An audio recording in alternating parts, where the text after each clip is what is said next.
राधा रानी, छम छम नाचे राधा रानी।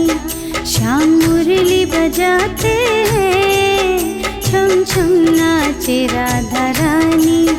श्याम मुरली बजाते हैं, राधा और श्याम की जोड़ी तो युग युग की बताते हैं, छम छम नाचे राधा रानी।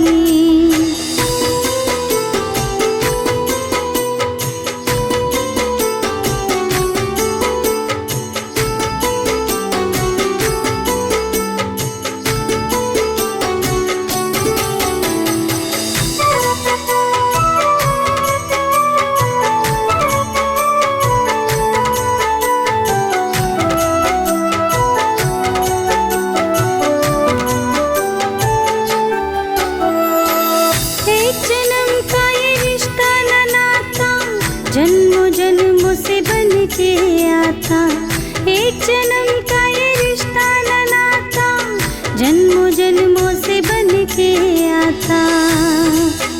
राधा बने कभी सीता, राधा बने कभी सीता, कन्हैया राम बन जाते हैं, छम छम नाचे राधा रानी।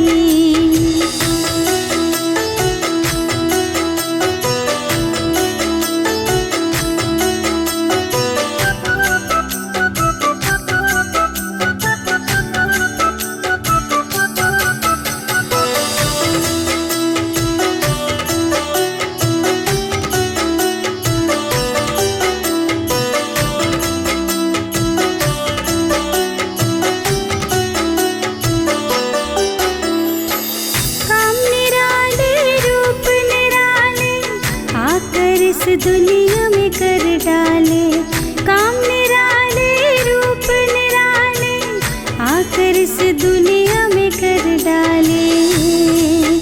गौरा बने कभी राधा, गौरा बने कभी राधा, श्याम शंभु कहलाते हैं, छम छम नाचे राधा रानी।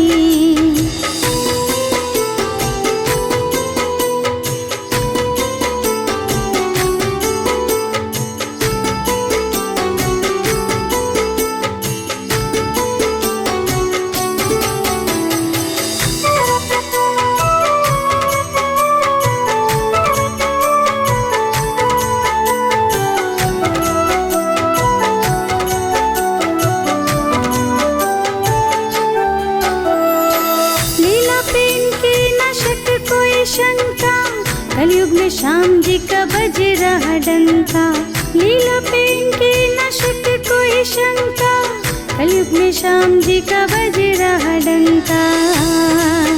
खाटू में खाटू वाले, खाटू में खाटू वाले, कन्हैया माले जाते हैं, छम छम नाचे राधा रानी, छम छम नाचे राधा रानी। श्याम मुरली बजाते हैं,